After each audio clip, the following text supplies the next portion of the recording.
Ako po si Demi, sa kasalukuyan ay 27 years old. Pero ang aking pong ikakwento ay nangyari 2 taon nang nakakalipas. Papadudot, ako po ay nag-aaral ng panahon na yon. Bukod po sa isa kong estudyante ay may anak na po ako. Ang bata po ay anak ko sa pagkadalaga. Iniwan po ako ng dati kong karelasyon nang malaman na buntis ako. Opo, isa po ko sa mga babaeng nakaranas ng pangiiwan bago pa man manganak. Kakagraduate ko lamang po ng high school nang malaman kong buntis ako. Kaya po medyo late na ako sa pag-aaral ng kolehiyo. Dahil kailangan ko pong tumigil para maalagaan ko ang aking anak. 7 taon na po siya ngayon, pero 5 taon po siya noong mangyari ang aking ikukwento. Hindi rin naman kami mayaman, pero sinusuportahan po ako ng mga magulang ko sa pagtataguyod kay Samuel. O si Sam, yun po ang pangalan ng anak ko. Nang hindi na po masyadong alagain noon si Sam, ay nagpilit po akong humanap ng trabaho. Pero mahirap po palang maghanap, lalo na kung high school lamang ang tinapos. Pero kailangan ko pong makahanap ng trabaho, kaya hindi po ako nawala ng pag-asa hanggang sa may makita ako, papadudot. Ayoko pong ikahiya kasi alam ko naman na malinis ang konsensya ko at ang ginagawa ko lang ay ang deskripsyon ng trabaho ko. Isa po akong female escort noon, gaya nga po ng sinabi ko, ay hanggang doon lang ako sa deskripsyon at yon ay ang pagiging escort. Sa pangalan po ng magulang at anak ko ay talagang hanggang doon lang ang aking ginagawa, ang maging escort. Sa tuwing may trabaho po ako ay iniiwan ko sa kapitbahay ko si Sam. Mabait naman ang kapitbahay at wala kaming problema dahil magkaibigan kami. Pero ang kita po sa pag-i-escort ay hindi sasapat dahil hindi naman palaging may magpapa-escort. Kaya dahil sa ang inuupahan ko ay may 1 kwarto pa, ay pinagkakitaan ko na din. Pinaupahan ko po ang bakanting kwarto para at least po ay may darating na pera tuwing katapusan. Ang una nga pong nakakita ng aking paskil ay si Lucky. Nasa edad 27 na siya noong panahon na yon. Nag-opisina siya malapit sa amin, kaya nang makita niya ang paskil ay pinuntahan niya agad para mag-inquire. Sa probinsya kasi nakatira si Lucky at ayaw niya namang maging pabigat sa mga kamag-anak niya sa Maynila, kaya nangupahan na lamang siya. Kwarto lang naman daw ang kailangan niya at hindi buong bahay dahil halos pahingahan lang naman daw niya ang uupahan. Bukod sa mabait si Lucky at may itsura pa ito, mukhang anak mayaman kasi maganda ang kutis at ang labi ay mamula-mula. Pero ang dahilan po talaga ay ang kanyang kabaitan, kaya tinanggap ko kaagad si Lucky, papadudot.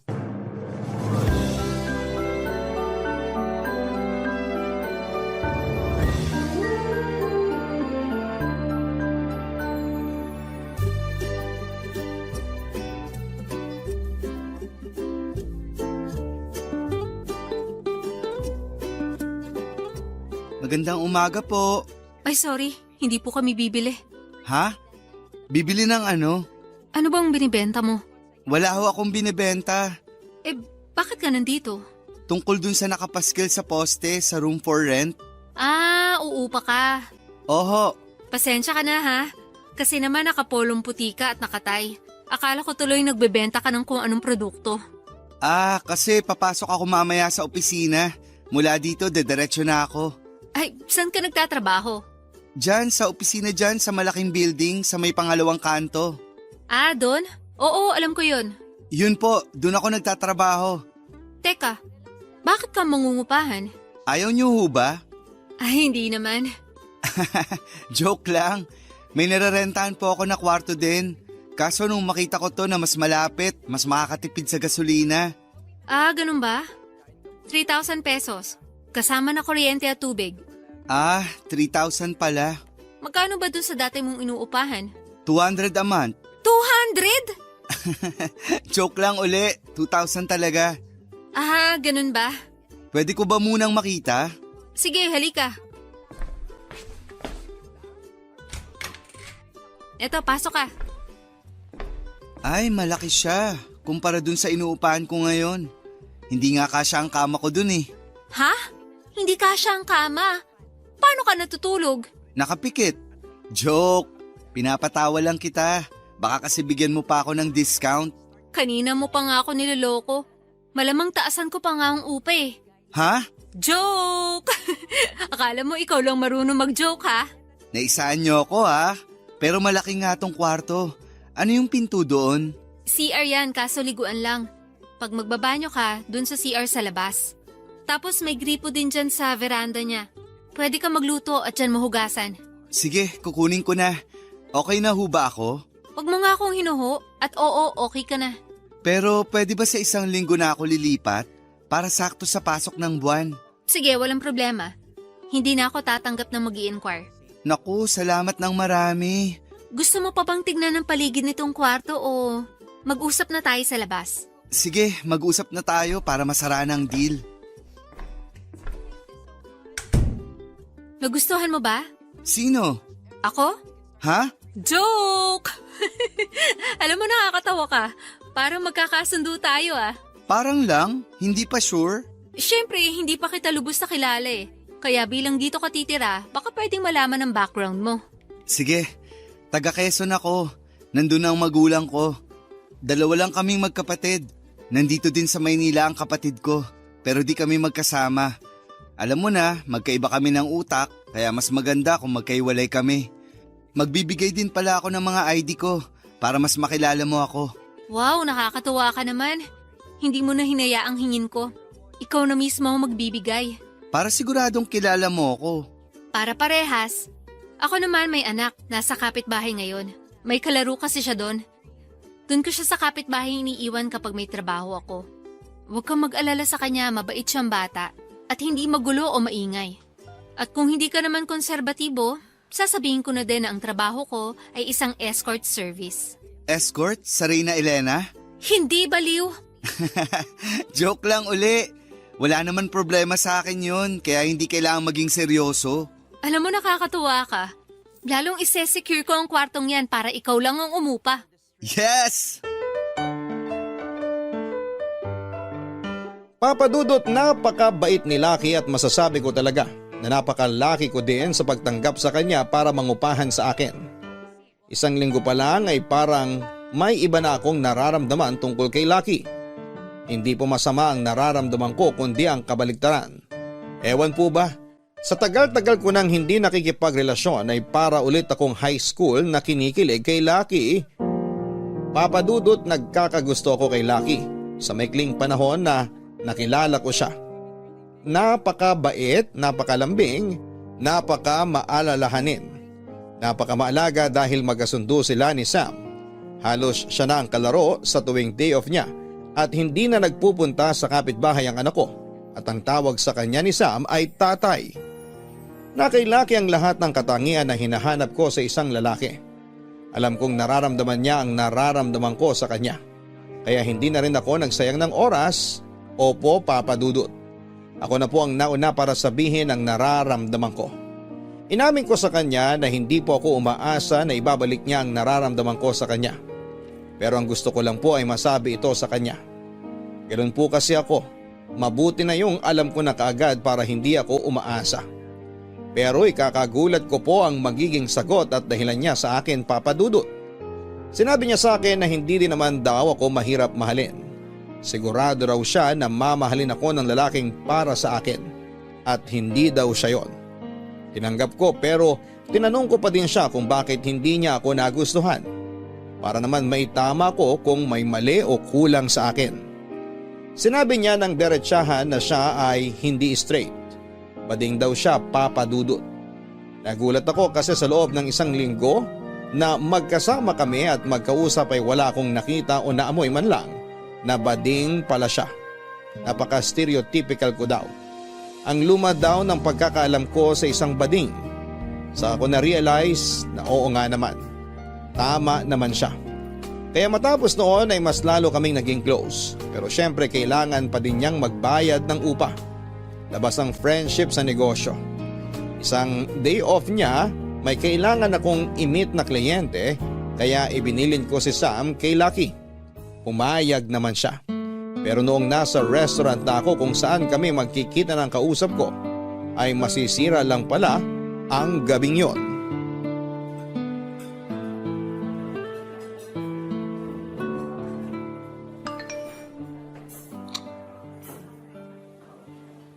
Ano ba tong kausap ko? Ngayon lang magsasabi na malilate siya nandito na ako. Hinihintay mo ba ako? Ikaw talaga? Akala ko malilate ka talaga eh. Ha? Hindi ah. May pa-text ka pa na na-traffic ka. Para may surprise. Pwes, na-surprise mo nga ako. Sorry ang daldal ko. Nakalimutan kitang alokin. Anong gusto mong inumin? Ay, wag na. Eto, nag-order na ako ng juice. Aalis na ba tayo? Saan tayo pupunta? Ang palabiro mo. Para kang yung kasama ko sa bahay. Kasing gwapo ko ba siya? Sa totoo lang, may hawig ka sa kanya. Gwapo nga. But not as much as me. Kasi kahawig lang eh. Hindi naman kamuka. May kayabangan tong taong to ah. May sinasabi ka? Ako? Wala. Ah, okay. Akala ko may sinabi ka eh. Hindi ko naintindihan. Baka gutom lang to. Kain tayo. Ha? Sige, ikaw ang bahala. Oo naman. Sagot ko to, no? Natural, alangan namang ako. Ano yon? May gusto kang orderin? Wala. Bahala ka na.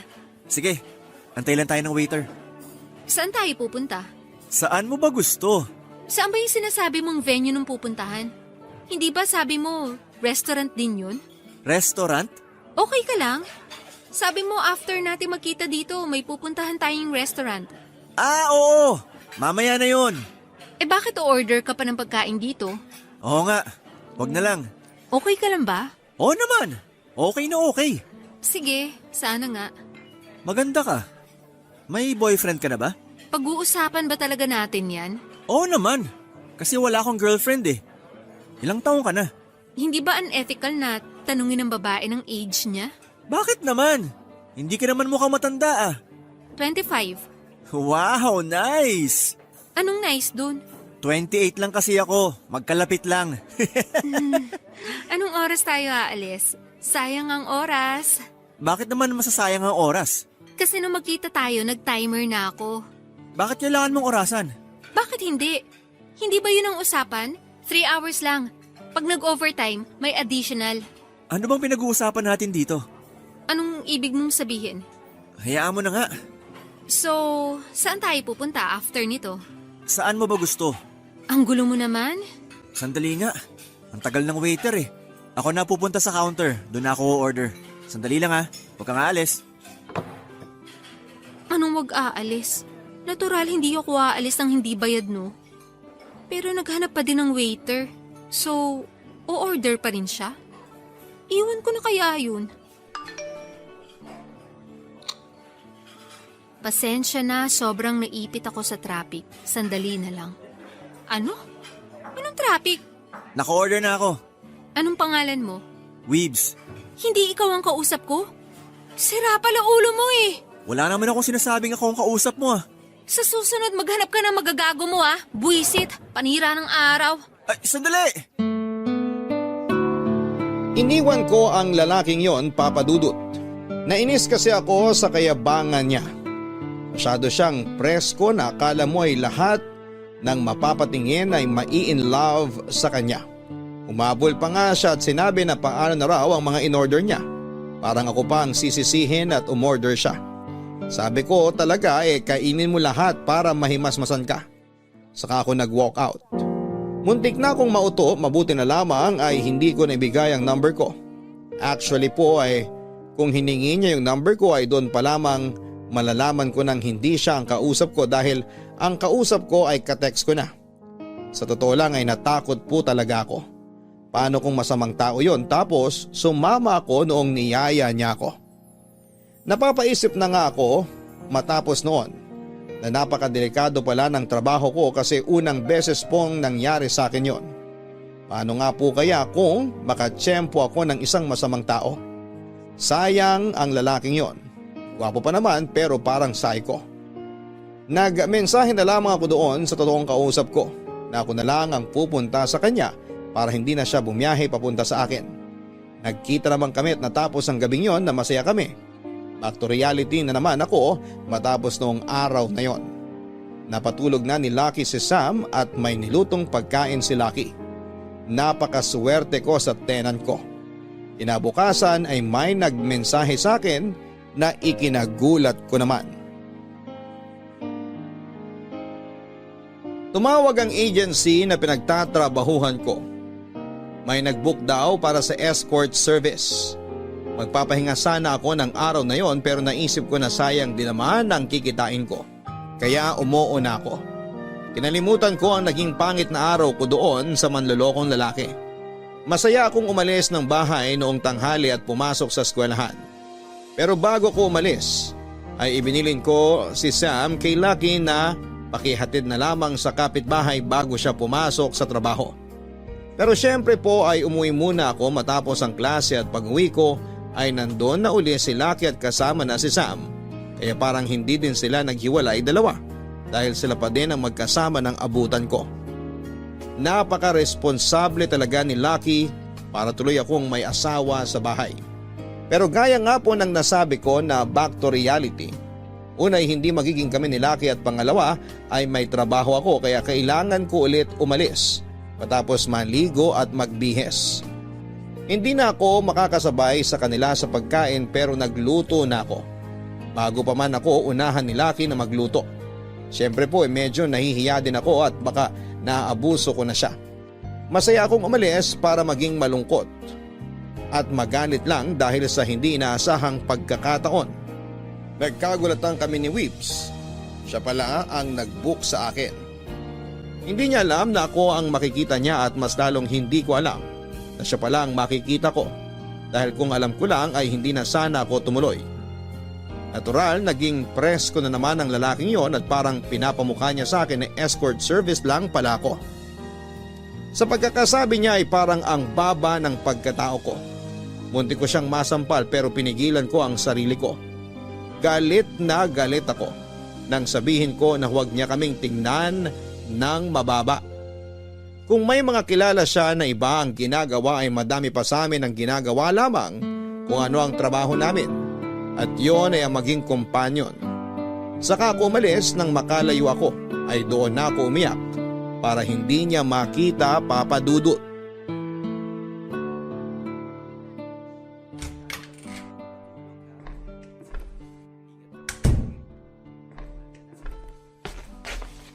Nandyan ka na pala. May pagkain dyan. Iinit ko ba? Mamaya na ako kakain. Bakit ganyan ang itsura mo? Umiyak ka ba? Hindi. Harap-harapang panluloko naman yan? Ha? Ayan eh. Kitang-kita na mugtong-mugto ang mga mata mo. Tapos sasabihin mo hindi ka umiyak. Huwag mo na akong pansinin. Pwede ba yun? Nasa iisang bahay tayo. Kung makapagsalita ka naman parang asawa kita. Asawa agad? Hindi ba pwedeng best friend muna? Tulog ka na nga. Hindi, magkwento ka na muna. May pasok ka pa bukas. Wow, ang sweet naman ng best friend ko. Best friend lang? Hindi ba pwedeng asawa? Nakakatakot ka na ha? Kita mo to. Pinapagaan ko lang ang galit ko eh. Hindi ka na mabiro. Kaya nga, spill mo na. Bukas na nga. Kung sasabihin mo din naman sa akin bukas, anong diferensya kung sasabihin mo na sa akin ngayon? Kasi nga may pasok ka pa. Baka mapuyat ka.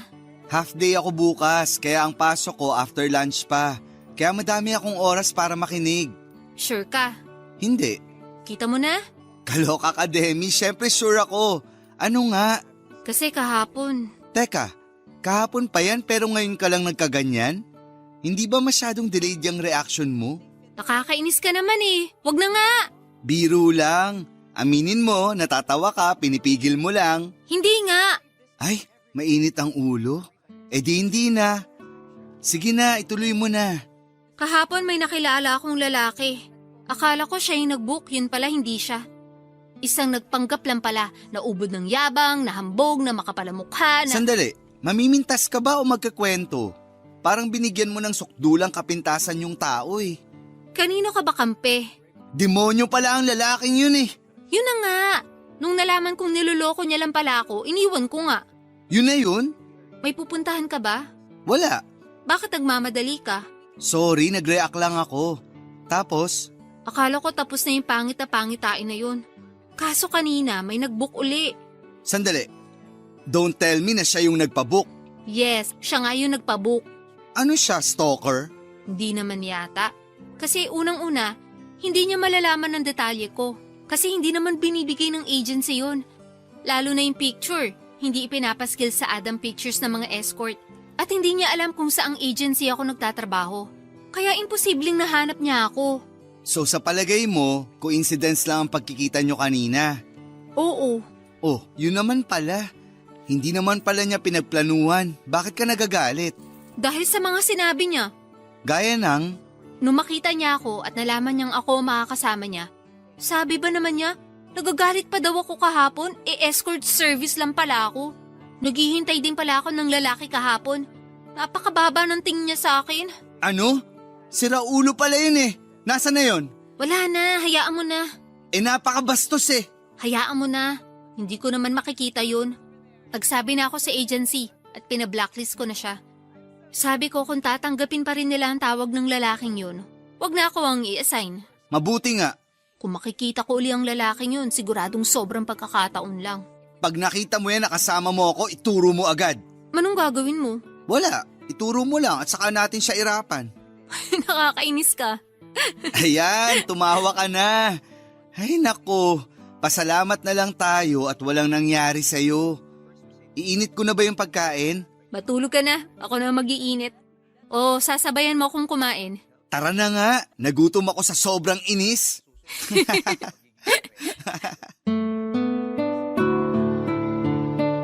Matapos ang kalungkutan ko ng gabing yon, kinabukasan ay si Lucky naman ang may baon na lungkot pagkagaling niya sa trabaho niya. Nang makita ko siya ay alam ko na kaagad na may problema ito, kaya binigyan ko siya ng tubig at pagkainom niya ay saka ko tinanong kung ano ang problema sa opisina at parang ang bigat-bigat. Sa kanya sinabi na wala naman daw problema sa opisina niya. Nagtaka ako kasi wala namang ibang pinoproblema si Lucky kundi ang trabaho. Wala naman siyang pamilya para problemahin. Saka ko na na-realize sa mga magulang niya. Kinabahan ako. Hindi ko alam kung papaano magtatanong. Nilakasan ko ang loob ko at tinanong ko siya kung tungkol ba sa mga magulang niya ang dahilan ng kalungkutan niya. Sa kanya sinabi na tama daw ang hula ko. Lalo po akong kinabahan.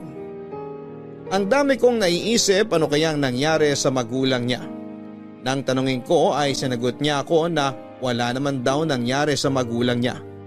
Okay naman daw sila. Kaya ako lalong na-curious kung ano ang dahilan ng lungkot niya na may kinalaman sa mga magulang niya. Sa kanya ikinuwento na sa susunod na buwan ay pinapauwi daw siya sa probinsya nila ng mga magulang niya. Naisip ko na baka ayaw na siyang pagtrabahuhin sa Maynila. Pero mali na naman ako. Naiinis na ako kasi paputol-putol ang kwento ni Lucky. Ang dami ko tuloy naiisip. Kaya sa inis ko ay sinabi ko na ikwento na niya ng buo. Nahimasmasan bigla si Lucky at sa kanya sinabi ang kahilingan ng magulang niya na talaga namang dapat niyang ikalungkot, Papa Dudut.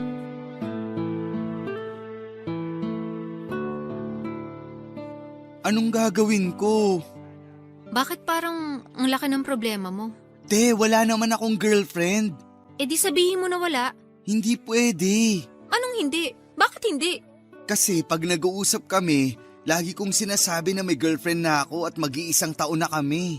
Sino yan? Kaloka ka, wala nga. Imagination ko lang yun. Eh bakit mo sila niloko? Ang sakit naman niyang sinabi mo. Lalo akong nagigilty na sinasabi mong niloko ko ang mga magulang ko. Oh, nagsinungaling ka. Eh di niloko mo sila.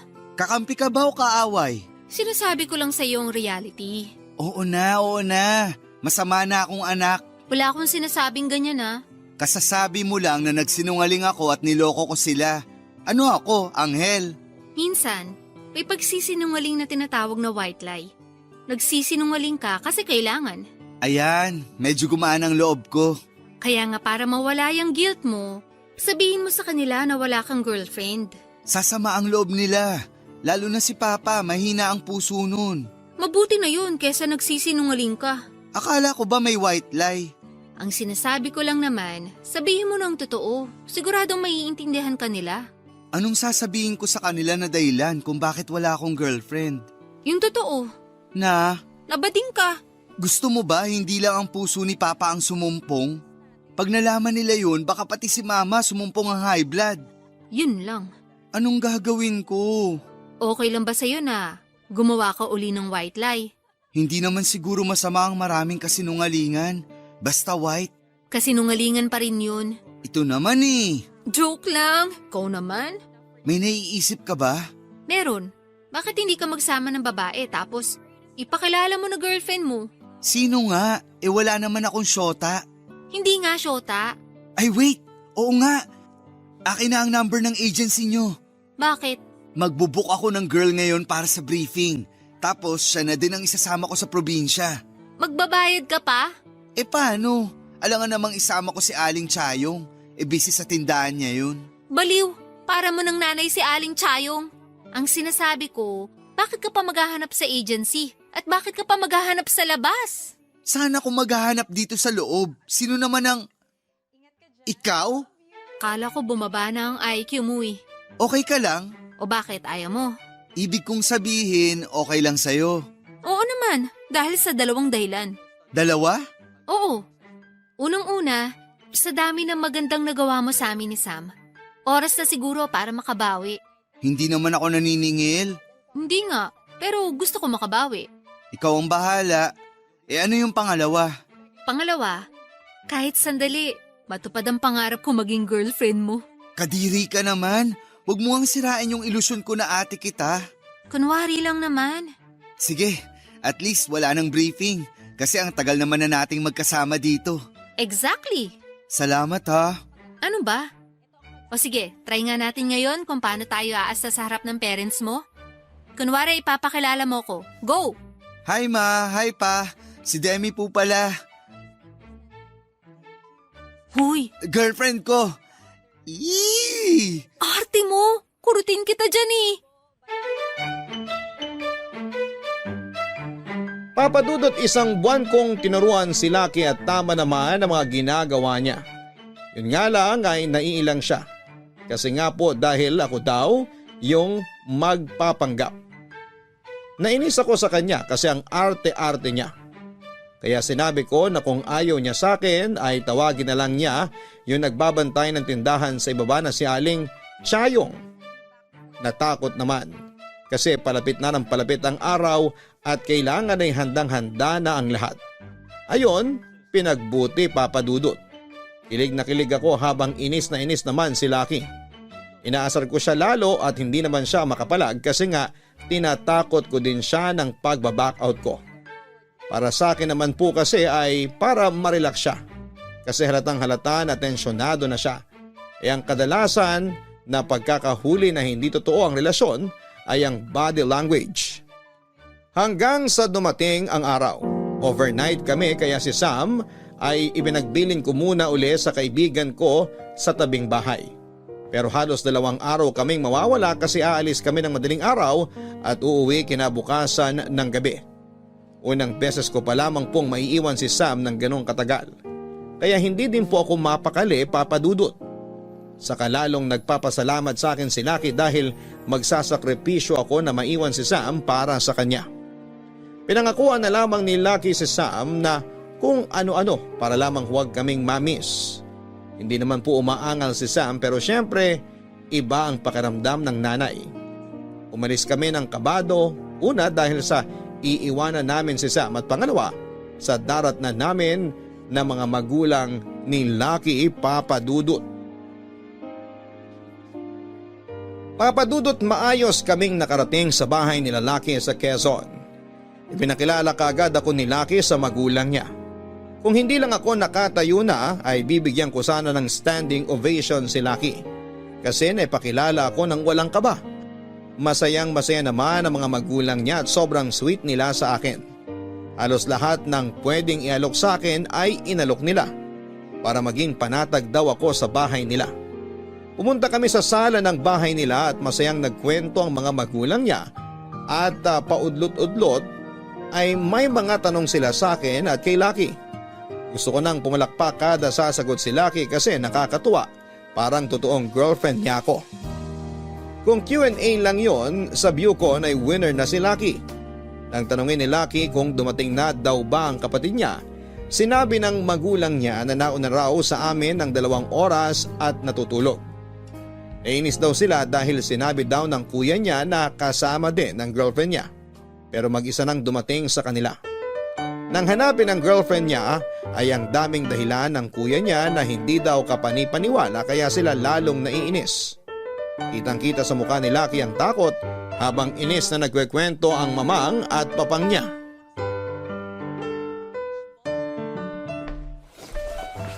Ikaw ba ang girlfriend ni Lucky? Oo. Ikaw? Anong ginagawa mo dito? Ako talagang tinanong mo. Ikaw, anong ginagawa mo dito? Sinusundan mo ba ako? Wow kampante ka. Talaga, kung hindi mo ako sinusundan, bakit ka nandito? Bahay namin to. Teka, ikaw ang kapatid ni Lucky? Ako nga. Ikaw ang girlfriend niya? Ako nga. Bakit parang hindi? Ano na naman ang ibig mong sabihin? Maglolokohan pa ba naman tayo? Alam ko yung iniisip ng maduming utak mo. Hindi ako na-hire ni Lucky para pumunta dito. Magkasama kami sa bahay at may relasyon kami. Bakit ang defensive mo naman? Kasi kitang-kita yung iniisip mo.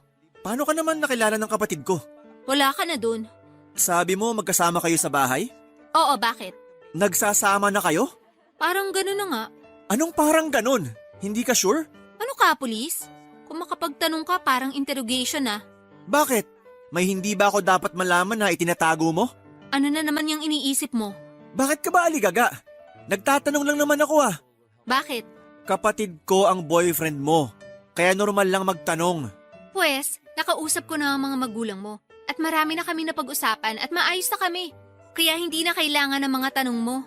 Ibang tanong nila at ibang tanong ko. Ang tanong ay tanong. Pare-pareho lang yun. Kaya pwede umexit ka na at mag-aayos pa ako ng gamit ko. Reminder, bahay namin to. At dito ako pinagkwarto ng magulang mo. Kaya may karapatan akong palabasin ka. Hanggang sa baluarte ko mayabang ka pa din ah. Hanggang sa bahay ng magulang mo, hambog ka pa rin. Bakit ba napakayabang mo? Hindi ako mayabang ah. Hindi. Yan oh. Akala mo kung sino kang malaking tao? Hindi ako mayabang pero hunyango ako. Ano? Hunyango ako. Kung anong kaharap ko, kaya kong gayahin. Kaya kung anong tingin mo sa akin, yun ka. Aminin mo na kasi. Magkano binayad sa'yo ng kapatid ko? Huwag mong itulad ang kapatid mo sa'yo. So libre ka lang? Magaling pala kapatid ko. Bastos ka talaga. Bakit? Anong bastos dun? Lumabas ka na nga. Maganda ang araw namin kanina, huwag mong sirain. Pareho pala tayo. Nasira lang din ngayon. Sinungaling ka. Anong sinungaling? Maganda ang umaga mo? Oo. Nasira lang nang makita kita. Paano maganda ang umaga mo? Hindi ba napagalitan ka kanina ng mga magulang mo? Paano mo nalaman yan? Siyempre, kwento sa amin ng mga magulang mo mismo. Huwag kang makialam sa problema ng pamilya ko ah. Bakit ako ang sisisihin mo? Nananahimik ako, sila lang ang nagkwento sa akin. Tuwang-tuwa ka naman. Kanina nung kinukwento nila, hindi ako natutuwa. Pero kung kanina pa lang nalaman ko na ikaw pala yung tinutukoy nila, sana kanina pa ako tumawa ng tumawa. Gusto mo ikaw naman ang ibulgar ko? Para ako naman ang tumawa ng tumawa? Hindi ka nahihiya? Bakit ako? Hindi ba dapat ikaw ang mahiya? Wala akong ginagawa. Nako. Lumabas ka na nga dito! Papadudot sa sobrang inis ko kay Weebs ay nakabuo ako ng teorya. Sinabi ko sa kanya ang teorya ko na parang siguradong sigurado ako na tama ko. Kaya napatahimik siya. Sabi ko sa kanya kaya pala siya tumawag noon sa agency namin ay para nga po kumuha ng babae na magpapanggap na girlfriend niya. At ako nga po dapat ang babaeng yon. Pero dahil may hindi magandang nangyari sa amin dahil sa kahambugan niya, ay iniwan ko siya na ikinagalit niya sa akin. Kung babalikan din natin ang una naming pagkikita, kaya pala siya ganun umasta ay para daw magmukha siyang cool at makuha ang loob ng kung sino. Kaso'y hindi po yon ang nararamdaman ko noon kundi yabang. Kaya pala niya ako kinikilala ay para din sa parehong pakay. Para kausapin at magpanggap na girlfriend niya. Nabigla din siya at naamin niya. Kaya matapos noon ay sinabi niya sa akin na hindi naman daw ako paniniwalaan Sabi niya ay salita niya laban sa salita ko. Okay lang po yung sinabi niyang yon, pero hindi na ako nakapagpigil ng dugtungan niya ang sinabi niya ng reputasyon ko laban sa reputasyon niya. Sasampalin ko na po sana siya nang biglang may madinig kaming boses.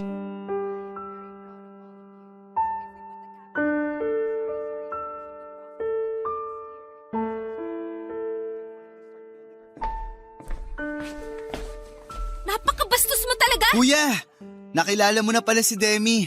Magkakilala na kami. Good. Kilalang kilala ko siya. Ha?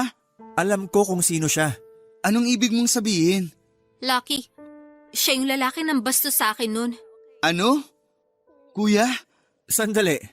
Anong kinuwento sa'yo ng babaeng yan? Kung anong ginawa mo, malay ko bang kapatid ka pala ni Lucky? Total opposite kayo. Sobrang bait ni Lucky, ikaw? Sandali, baka ibang tao ang sinasabi mo. Mabait tong kuya ko. Totoo ang sinasabi niya. Kita mo? Kuya, bakit? Una ko siyang nakilala, sinupladahan niya ako. Kaya nung pangalawang makita ko siya at nalaman kong trabaho niya, normal lang na masabi ko ang nasabi ko. Hindi lahat ng tao, ibabase mo kung anong trabaho nila. Kuya, humingi ka ng pasensya kay Demi. Teka, bakit ako? Tsaka totoo naman na binabayaran lang ang pagsama niya sa mga lalaki. Malay ko ba kung binayaran mo lang siya? Kuya, baka madinig ka nila mamang at papang. Bakit? Natatakot ka? Ibig sabihin binayaran mo nga yan? Hindi. Wala akong binabayad sa kanya. Ayoko lang na madinig ka nila mamang at papang. Huwag kang mag-alala, hindi naman ako ganon. Kahit may ginawa sa akin na hindi magandang babaeng yan, hindi ko ibubunyag kila mamang at papang ang totoo tungkol sa inyo.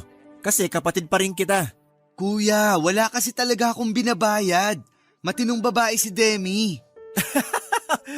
O sige, wala kang binayad. Pero nagpapanggap pa din kayo. Kuya naman. Aminin mo muna sa akin na totoo ang sinabi ko. Nagpapanggap lang kayo. Oo. Bakit? Kami lang ba ang nagpapanggap? Ano na naman yung sinasabi mo? Napagtagpi-tagpi ko na ang kwento ng pagpunta mo dito. Demi, anong sinasabi mo? Nag-message sa akin si Jenny, yung kasama ko sa agency. Naibook daw siya ng nakaaway ko na ipina-blacklist ko na ewan bakit tinanggap pa nila ang tawag.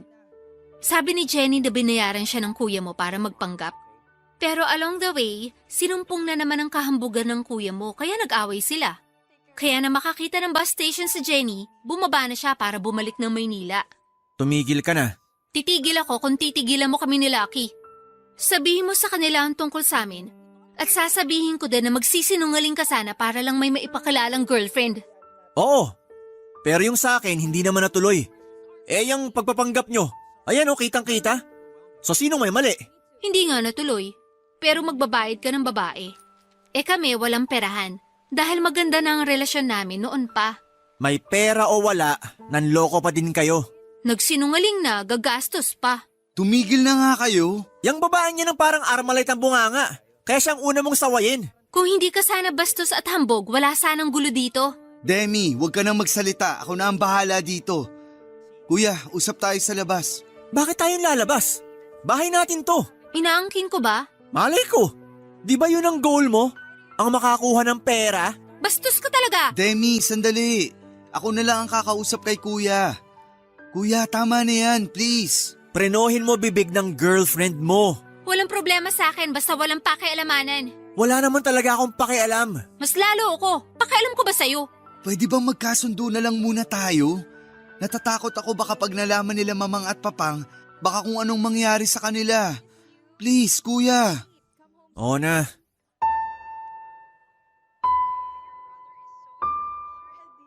Pagdating ng hapunan ay ginawa namin ang napagkasunduan pero papadudot, alam mo yung tinatawag na awkward silence. Pakiramdam ko ay makakahalata ng mga magulang nila. Kaya ako na mismo ang pumutol ng katahimikan na yon. Nagkwento ako ng totoo pero may halong fiction. Sinabi ko na magkakilala kami ni Wibbs na hindi namin alam na pareho pala namin kilala si Lucky. Nagulat ang mga magulang nila pero natuwa dahil sa pagkakataon na yon. Sinabi nila na kung hindi daw ba ako binubwisit ni Wibbs. Ito na po yung fiction noong sabihin ko na napakabait na tao ni Wibbs at marespeto sa mga babae. Kita ko sa itsura ni Weebs na parang naiinis ito dahil iniisip niya na nagsasarcastic lamang ako sa mga sinasabi ko. Si Lucky naman ay tulala. Parang naghihintay sa mahuhulog na huling numero sa loto yung kaba niya. Wala pa ding umiimik maski si Weebs. Parang tinanggalan ng dila noong nagsasalita ako. Tuwang-tuwa at nagpapakwento pa ang mga magulang nila. Kahit magaan na ang sitwasyon ay halata pa din na masama talaga ang loob ng magulang nila kay Weebs. Ipinipilit pa din ng mga ito na niloko sila. Na sinasabing isasama ang girlfriend pero hindi naman isinama. Kaya sinabi ko na kakilala ko ang girlfriend ni Weebs. Kitang-kita ko ang mukha ni Weebs at Lucky. Si Weebs ay magkahalong takot at galit. Habang si Lucky naman ay yung itsurang nagmamakaawa at nakikiusap.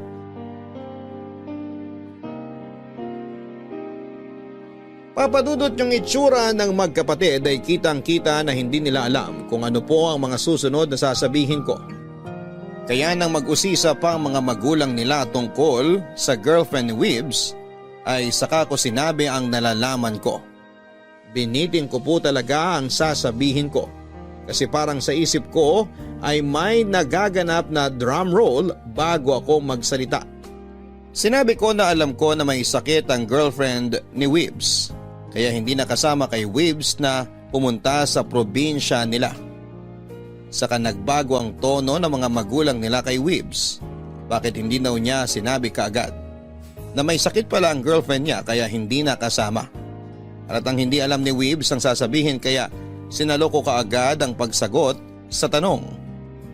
Sinabi ko po na maski si Weebs ay hindi alam na may sakit ang girlfriend niya. Ayaw daw kasi ng girlfriend niya na mag-alala si Weebs. Lalo na at uuwi nga ito sa kanila. Kaya tuluyan ng lumambot ang mga magulang niya at tumingin ng despensa kay Weebs. Kitang-kita ko ang mukha ni na Weebs at Lucky.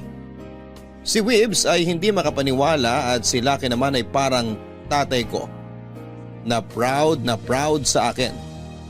Natapos nga ang buong gabi na si Weebs ay parang magkakaroon ng bilog na ilaw sa ulo. Para kasing papunta na siya sa pagiging santo sa bait niya. Nakatulong pa yon sa kanya kasi hindi siya nagsasalita.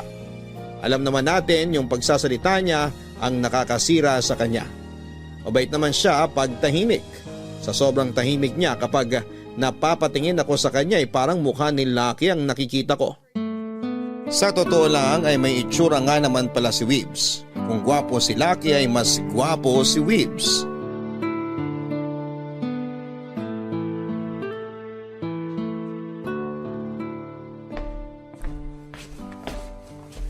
Kuya, Oh, eto, dinalan kita ng kape. tanghaling tapat kape?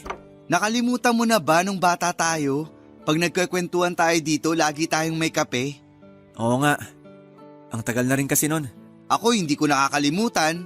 Baka naman marami ka na talagang nakalimutan. Hindi naman. Masyado ko lang sigurong naiisip ang buhay sa Maynila. Kamusta ka? Ayos naman. Paanong ayos? Mukhang hindi eh. Ikaw naman. Alam mo naman ng Maynila, masyadong maraming stress. Mayaman lang atang hindi nai-stress eh. Lahat naman talaga stressed. Pero may kanya-kanyang paraan ng pagdadala. Kaya para sa iba magaan lang ang stress. Yung iba kasi masyadong dinidibdib kaya nahihirapan. Kahit hindi ko masyado makuha ang sinasabi mo, parang tama naman. Kuya, bakit wala ka pang girlfriend? Wala eh. Paanong wala? Hindi ka pa ba nagka-girlfriend mula nung lumuwas tayo ng Maynila? Nagkaroon. Ano nangyari? Marami. Marami? Paanong marami? Marami akong naging girlfriend. Niloko mo sila lahat. Grabe naman yung tingin mo sa akin. Hindi ah. Wala akong niloko. Silang umiiwan sa akin. Bakit? Ewan. Parang alam ko. Paanong alam mo? Sa nakita ko kanina nung nag-aaway kayo ni Demi at sa mga kinuwento niya nung mga araw na nagkita kayo, alam ko na. Siniraan niya ba ako? Hindi. Hindi gagawin ni Demi yun. Kilala ko siya. Ang sinasabi ko ay yung nakita at nadinig ko lang. Diretsuhin mo na nga ako. Kasi kuya, yung pakul mo ang sumisira sa'yo. Napepreskuhan sila sa'yo. Tapos pag nakikipag-usap ka sa kanila, masyadong bargas.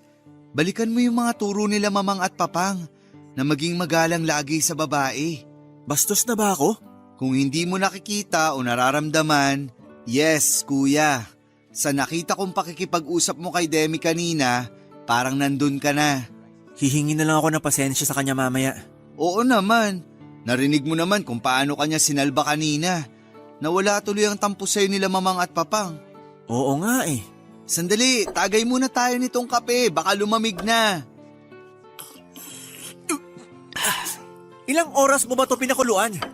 Mainit pa din eh. Napaso ako. Akala ko kasi lumamig na. Yan pa kuya, yung anticipation. Dapat tanggalin mo yan pag di kailangan. Huwag kang mag-e-expect na lahat ng babae magkakagusto sa'yo. Opo kuya. Namiss kita kuya. Kahit nasa isang lugar tayo, hindi tayo nagkikita. Masyado ka kasing busy. Ano? Akala ko ikaw ang busy kaya hindi tayo nagkikita. Ayan na naman yung anticipation mo. Ikaw din naman ah. Bakit mo nasabing busy ako? Oo nga. Teka, masyado na akong balagoong. Ikaw naman ang pag-usapan natin. Ako? Bakit? May iba pa ba tayong pag-uusapan? Ha? Wala naman. O bakit ikaw wala pang girlfriend? Bakit kailangan magpanggap ni Demi? Bakit hindi na lang talaga si Demi ang maging girlfriend mo? Yung huli muna ang sasagutin ko. Napag-usapan na namin ni Demi na magiging matalik na magkaibigan lang kami. Hanggang dun lang. Ayoko din gawin ang pagpapanggap namin ni Demi. Kaso naisip ko sila mamang at papang. Sobrang na-pressure ako sa katatanong nila kung may girlfriend na ako. Nasabi ko na meron. Kaya nung sinabi nila na isama ko dito ang girlfriend ko, alam mo na ang kasunod. Sinong nakaisip na magpanggap kayo? Ikaw o si Demi? Nakita kasi ni Demi na nagpapanik na ang utak ko. Kaya nagsuggest siya na siya na lang ipakilalang girlfriend ko. Eh bakit nga wala ka pang girlfriend? Kuya, huwag kang magagalit ha. Bading ako. Kuya naman pinagtatawanan mo ko eh. Nakakatawa naman talaga. Bata pa tayo, wala na tayong sinikreto sa isa't isa. Ang tagal kong hinintay na sabihin mo sa akin yung sikretong yan. Kuya, alam mo? Oo naman, kapatid kita eh. 1 taon lang ang pagitan natin. Tayo lang dalawang magkapatid, kaya sobrang close natin noon pa. Kaya ganun na lang ang lakas ng pakiramdam ko sa'yo. Hindi ka nagalit o nagagalit? Bakit naman?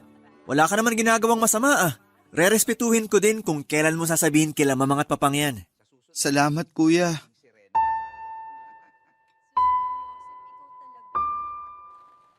Siyempre po hindi nilihim sa akin ni Lucky ang pagtatapat niya sa kuya niya. Masaya ako sa kanya kasi at least nabunutan siya ng isang tinik sa dibdib niya. Ayokong tanungin kung kailan naman siya magsasabi sa magulang kasi baka ma-pressure ko siya. Hayaan ko na lamang siya sa diskarte niya. Sa sarili niyang oras, sa sarili niyang ritmo. Pero kitang-kita ko kay Lucky ang saya noong masabi niya kay Wibs. Bigla na lamang nagbago ang tono niya, may na-realize pala siya bigla. Bukod sa pagsisinungaling sa mga magulang niya tungkol sa amin na kunwaring magkarelasyon. Naisip niya din na matagal niya na rin palang pinagsisinungalinga ng magulang niya tungkol sa sexualidad niya. Kaya kinalma ko muna siya bago sinabi ang nasa isipan ko. Sabi ko na una ay hindi naman niya intensyong magsinungaling sa mga magulang niya tungkol sa relasyon namin. Ayaw niya lang naman na sumama ang loob ng mga ito. Pangalawa, ang hindi pag-amin sa totoo niyang sexualidad ay hindi pagsisinungaling. Sabi ko nga may sariling oras at panahon ang pagsasabi noon. Hindi siya kailangang magpadikta sa sinasabi ng lipunan dahil sarili niya yon. Hanggang wala siyang sinasaktan ay wala siyang ginagawang kasalanan at ang pagiging miyembro ng LGBTQ+ ay hindi kasalanan kaya hindi siya dapat malungkot. Napayakap na lamang sa akin si Lucky, Papa Dudut. Biniro ko na lamang si Lucky na gusto ko sanang bigyan ng mali siya ang pagyakap niya sa akin. Kaso'y naawa na ako sa itsura niya. Ayon, natawa na lamang siya.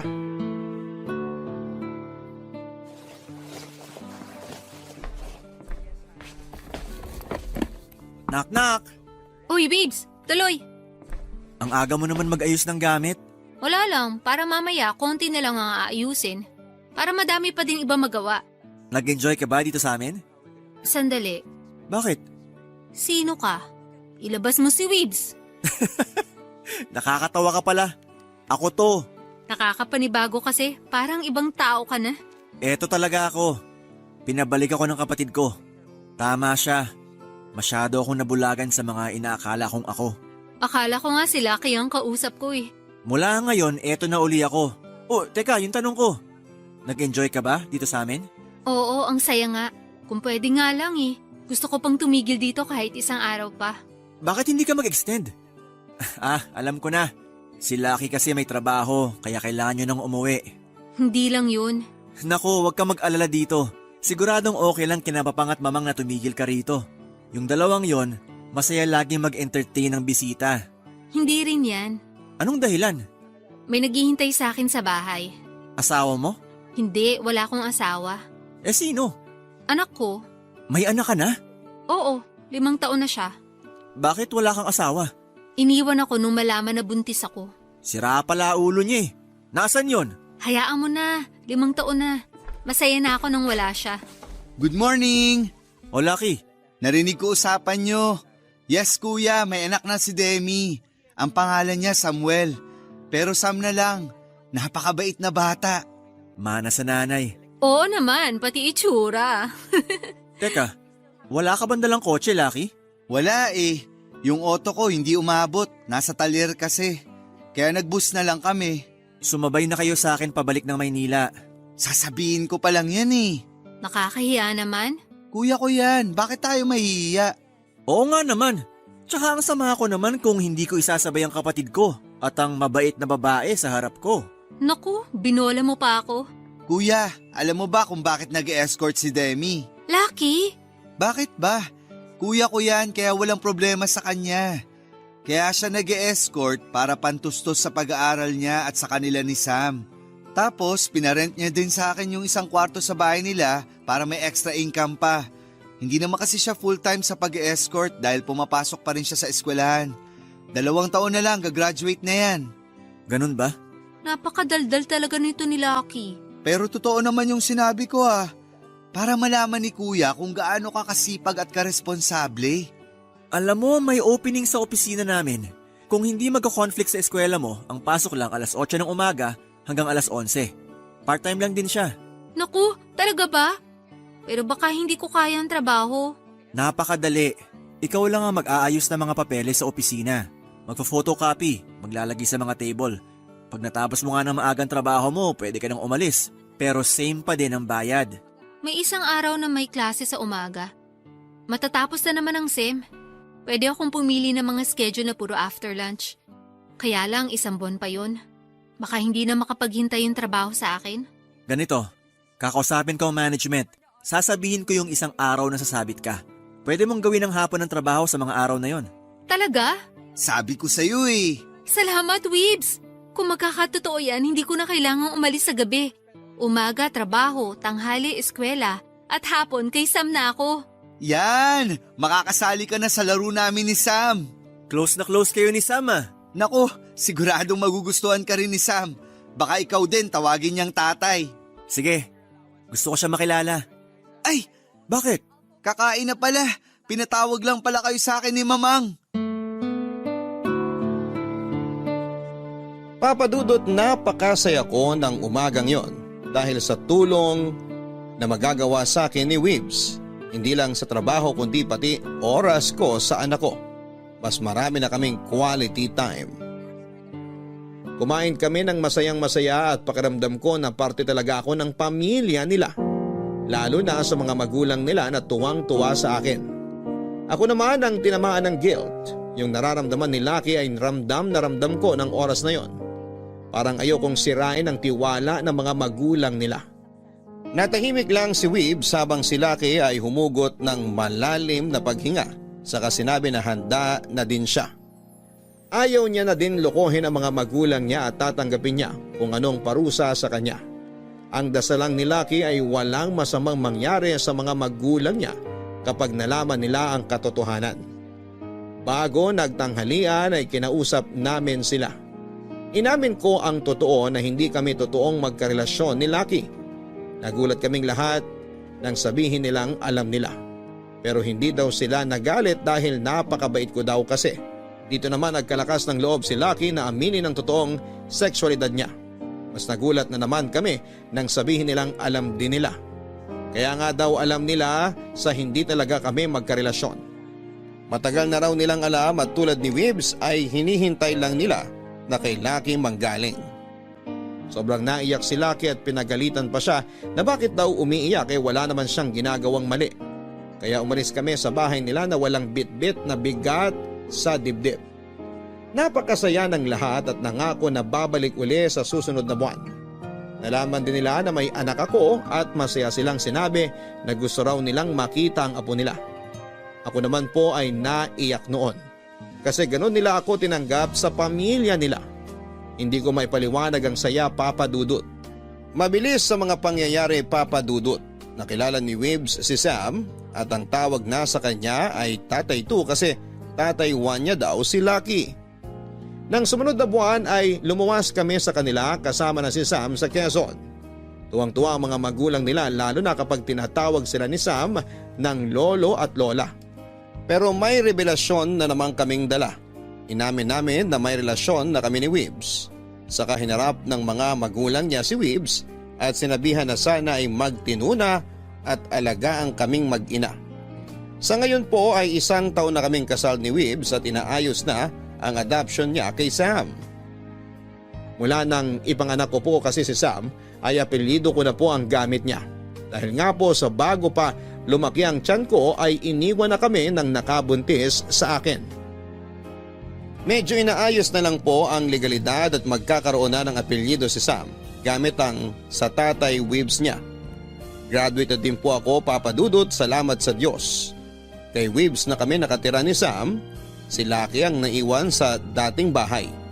Sinabi ko sa kanya noon na para makadagdag din sa gastusin niya, ay paupahan niya na lamang din ang dating kwarto namin ni Sam na ginawa naman niya. Yung umuupa sa kanya na si Albert ay kasama niya din noong kasal namin ni Wibs. Hanggang ngayon ay walang kwento si Lucky at hihintayin na lang namin kung kailan siya magiging handang magkwento kung sino na ba si Albert sa buhay niya. Salamat po, Papa Dudut, sa pagbasa ng aking kwento. Ang inyong forever kapuso at kabarangay, Demi. Totoo ang sinasabing white lie, yung bang kailangan mong magsinungaling para sa ikabubuti ng sitwasyon. Pero hindi lahat ng bagay para lamang makapagsinungaling ay sasabihing white lie. Minsan ay mahirap namang magsabi ng totoo dahil may masasaktan. Pero madalas naman kahit may masaktan, ang mabuti ay hindi mo na niloloko ang taong sinabihan at may bigat na nabawa sa loob mo. Ang importante ay ang katotohanan pa din ang nanalo at kailangang tanggapin, kung ano man ang kalalabasan nito. Ang pag-amin sa isang bagay ay laging sa atin nakasalalay. Hindi tayo pwedeng magpadikta hanggang hindi natin nararamdaman na maluwag na ito sa ating dibdib. Dahil baka kakapilit sa iyo